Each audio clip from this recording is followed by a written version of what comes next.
მე-16 საუკუნეში საქართველო მტრებით გარშემორტყმული ქვეყანა იყო. დასავლეთიდან მას ძლიერი ოსმალეთი მეზობლობდა, აღმოსავლეთიდან კი სეფიანთა ირანი. ორივე მეზობელი ჩვენი ქვეყნის დაპყრობად დამონებას ცდილობდა. ქართველი ხალხი გმირულად იცავდა თავს მოძალადეებისგან, მაგრამ საქართველოს პოლიტიკური დაშლილობა დიდად უშლიდა ხელს თავდაცვის სიძლიერეს. ამ დროს საქართველო რამდენიმე სამეფოდ და სამთავროდ იყო დაყოფილი.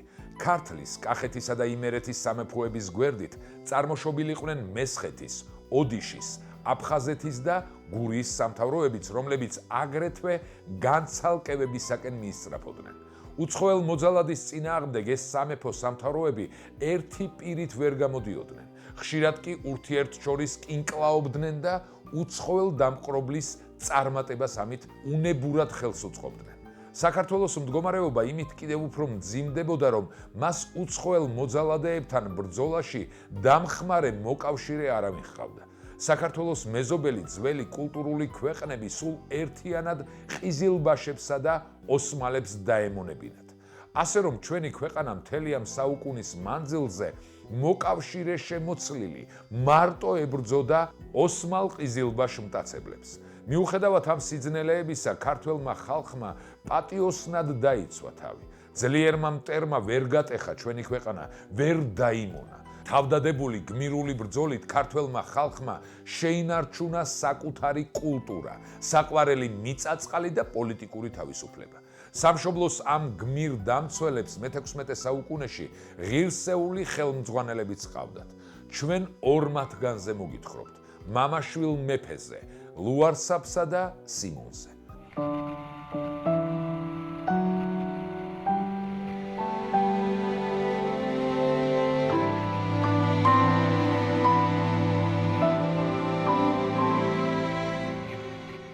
ლუარსაბ დავითის ძის ქართლში მეფობის დროს 1524-1558 წლებში ირანში შაჰ-თამაზი ხელმწიფობდა. საქართველოს წინააღმდეგ შაჰ-თამაზმა პირადად არაერთხელ ილაშქრა, მაგრამ ქართლის მეფე ვერ დაიმორჩილა. ლუარსაბმა ქართველი ისტორიკოსის ფარსადან გორგიჯანიძის სიტყვით თვითონ სხვათა ყმობის თქმა არ იკადრა. ამის ჯავრით 5 ჯერ შაჰ-თამაზ ყაენმან იმაზედ ილაშქრა და ვერას საქმით ვერც მოამშვიდა და ვერც მოკლა და ვერც დაიჭირა და ვერც შეიხვეწია. 1541 წელს დიდი ჯარით ყარაბაღს მოსულმა შაჰ-თამაზმა 12,000 ომნახული და მამაცი ვაჟკაცი შეარჩია. მოულოდნელად ღამით თბილისს მოადგა. სწრაფად ქალაქში შევიდა, მეფე იქ არ დახვდა. მტერმა ქალაქს ცეცხლი გაუჩინა და მრავალი სული დახოცა. შაჰმა ქალაქის ციხეც ხელთ იგდო და შიგ სპარსელი მეციხოვნეები შეიყვანა. ლუარსაბ მეფე ამ დროს თავისი ლაშქრით შიდა ქართლს იყო. მტრის მოლოდინში ქვემო ქართლის თავადნი, აზნაურნი და სხვა თავკაცნი ბირთვისის ციხეში გამაგრდნენ. ციხე შიგრიდან გატყდებაო, ამბობს ქართული ანდაზა. მართლაც ბირთვისის ციხე, რომელიც ისტორიკოსის სიტყვით ომითა და ძალით არ აიღებოდა, ღალატმა და სულ მოკლეობამ დასცა. შაჰმა მისი წყალობის მოიმედე სამშობლოს მოღალატე ქართველებიც არ დაინდო. ისტორიკოს ფარსადან გორგიჯანიძის თქმით, წყალობის მაგიერად ვინც არ გათათრდა, თავები დააყრევინეს და ცოლშვილი ტყვედ წაუსხეს. შაჰ-თამაზ ლუარსაბ მეფის ხელში ჩაგდება სურდა. მან ყიზილბაშთა დიდი რაზმი ამ მიზნით შიდა ქართლს გაგზავნა. ლუარსაბი დიდგორს დაუხვდა მოძალადეებს. შაჰ-თამაზმა მიზანს ვერ მიაღწია. მრავალგვარად ცდაში იყო ყაენი, რომ ლუარსაბ მეფე ან მოეკლას, ან დაეჭიროს, ან შეირიგოს. არ იქნა და მტერიც მოიღალა ამ უშედეგო დევნითაო. მოგვითხრობს ფარსადან გორგიჯანიძე. მეფე ლუარსაბი კი დაუცხრომელ პარტიზანულ ბრძოლას ეწეოდა მტრის წინააღმდეგ. მოწინააღმდეგის დიდ ჯარს ლუარსაბი უკუ ექცეოდა.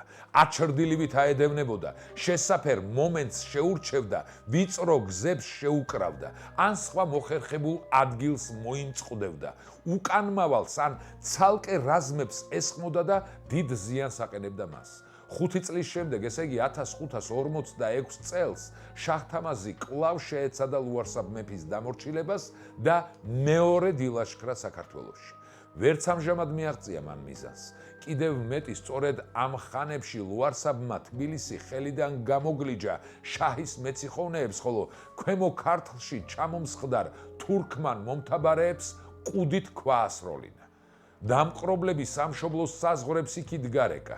ამ დროს ყაენის მფარველობა მიიღო სასოება მიხდილმა მესხეთის ათაბაგმა. ეს ქართველი მთავარი განსაკუთრებულ გასაჭირში იყო. შინ მეფეების ეშინოდა სამთავროს ჩამომართმევენო გარედან, ოსმალეთი და ირანი მოსდგომოდნენ და გზააბნეულმა მთავარმა საქართველოს გამაოხრებელი მტრის საშუალებით სცადა თავისი ბატონობა გადაერჩინა. ირანის წინააღმდეგ მებრძოლი ქართველები დიდად ააღელვა ამ ამბავმა. ამასობაში ოსმალეთი ძლიერად მოიწევდა სამცხე საათაბაგოსაკენ. 1551 წელს არზრუმის ფაშამ არტანუჯი დაიჭირა. მაშინ მეფე ლუარსაბი შეეცადა სამცხის აღმოსავლეთი ნაწილი დაეპყრო, რომ ამით ოსმალეთის შემდგომი წინსვლისათვის გზა შეეკრა. ლუარსაბმა ათაბაგის მოწინააღმდეგე მესხების შემწეობით შეძლო ჯავახეთისა და სამცხე არტაანის ნაწილის დაპყრობა. ქაიხოსრო ათაბაგმა დახმარებისთვის თავის მფარველს შაჰ-თამაზს მიმართა. შაჰ-თამაზი სწრაფად გამოეშურა საქართველოსაკენ. ეს იყო მისი მესამე შემოსევა. ყიზილბაშებმა დაარბიეს ჯავახეთი, აიღეს და გაძარცვეს ვარძიის დიდებული მონასტერი. გაწყვიტეს ლუარსაბის მომხრე მესხები.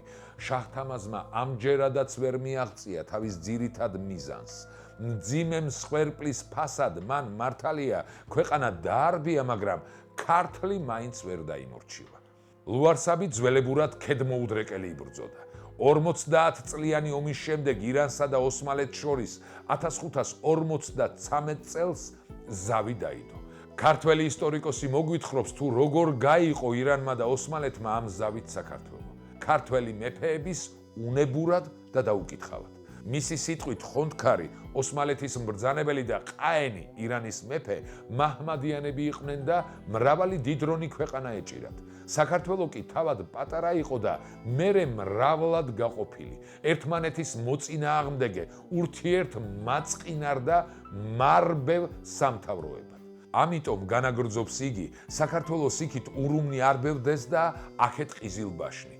და ამისთანა ორს დიდ ხელმწიფეებს შუაში ბევრს ეცადნენ ქართველები, აქეთ იქნიეს ხმალი და იქით და მრავალი ნავნები წკნეს, მაგრამ არ იქნა და ვერც არას თავს გაუვიდნენ.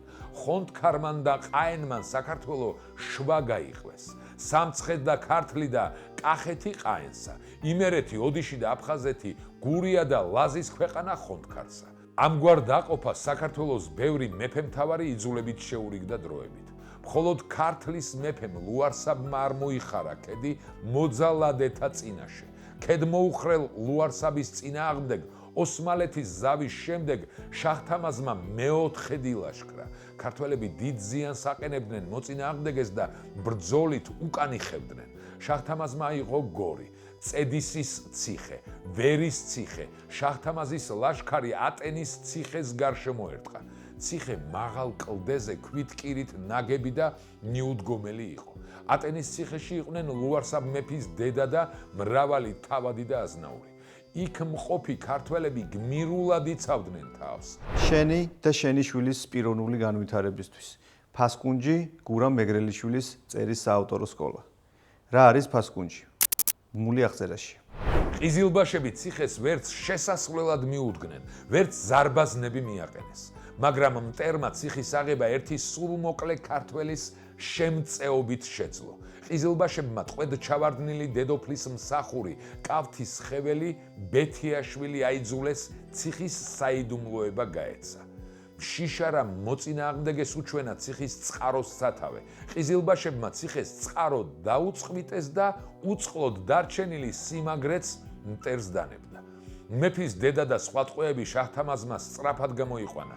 აჩაბეთში გამაგრებული მეფე ლუარსაბი შაჰ-თამაზს უკან აედევნა და არაერთი შებმით დიდი ზარალი მიაყენა მის ლაშქარს, მაგრამ ტყვეები მაინც ვერ დაიხსნა.